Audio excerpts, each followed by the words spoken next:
na to nyumi pe akwa nyum mam Edem Edem nyum mam go get them come on go get them and there Edem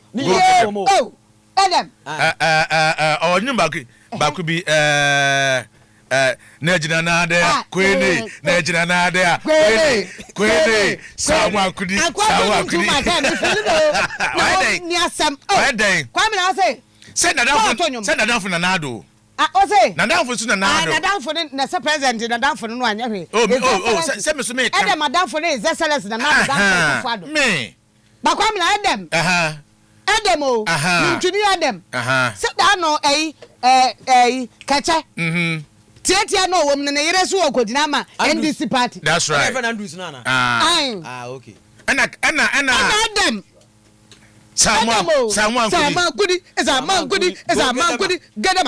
Gedama. Wasu akwa gedama mahama. Wo jire NDC. It's in Instagram a big announcement. Instagram page.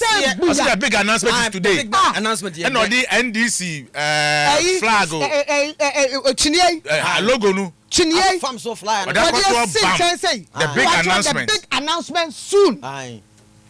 And kwa say mebu no kwa NDC too much. Sana na sa nkokora no kwa MPP sasa. Anano nkokora no kwa MPP sasa.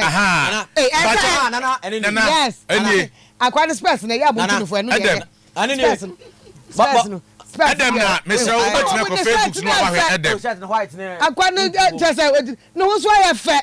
Ye akwa di MP be fata no. Edem china. No hu ye hu. So no Ghana kwa fa dwaso. Wano Ghana post no obi. Oro kwa dwaso na. MPP. Ba nana no crepa ne se. Tresa Edem wo kwa PS gas. Ai. So hu sa de ndo bia ko ka. Asa nyum na mo ano. Se wo ye adwuma bia eboa no. Enyo na abie kwan ama no amankofo ahu no enti okopeskadi ohu se dachi bi okọ parliament na dey obenya esgracia kesi edi Mama se oba esgracia obetwem do mahama ka okan o se the executive me wan ono ne executive me wan omo ewo ministers as a president no vice president and afi one ka legislature legislature count one ka parliament asemo judiciary count one ka judiciary na say council of state count enka ho one ka command father administrator na to si okọ obeji one count debi one ka bamba bi asem speaker of parliament one ka sit the executive open any statement 275 na abeje wo mu nyina abeje one ka mo asem anasa we dey get there opa ye mo speech ye ntebio na je say Edem ensa be kan de okopa the former president nyadwene utwa from the whole day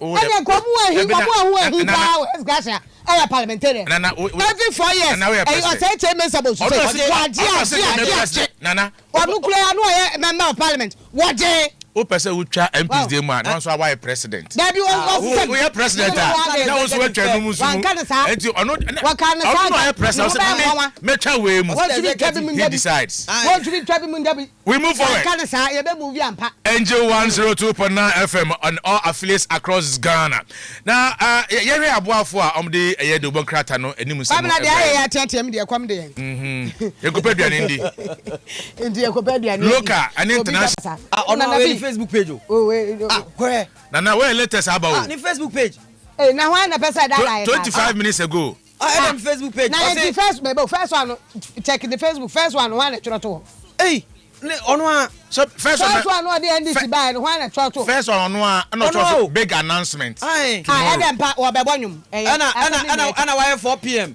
me so wo be bonyum Edem be bonyum ni nyina na say Edem be bonyum ama NDC ni MPP ko on to be nya 419 sao the same atare with the temperature MPP NDC the same atare ama MPP Edem pa wo be bonyum o me so wo be bonyum Edem ama NDC ni MPP but difference ne say we post no o straight ba ko no chia no ho kakra o pa compare MPP ni NDC de no so no one they was post ha no we no wo dey asema ke ko Facebook madam kantra Angel 102.9 ko Facebook wo TV at now TV ho ye de anu kan say I want ase de kan akwan be so ye 419 ebusua na ka bu ebabu no kuma no wa betini video Edem the aba bonten any who big announcement echine na sini so yi a ya gbọ pe na dia ma kama afa Edem asante asim asan the MPP the aba beto enu minim nyum kra meto ama no enti ya twan say de be kwa kosi 4 pm ne be hu be bi be kwa kodina e ho asema no famiem no bi yo Rema batteries super batteries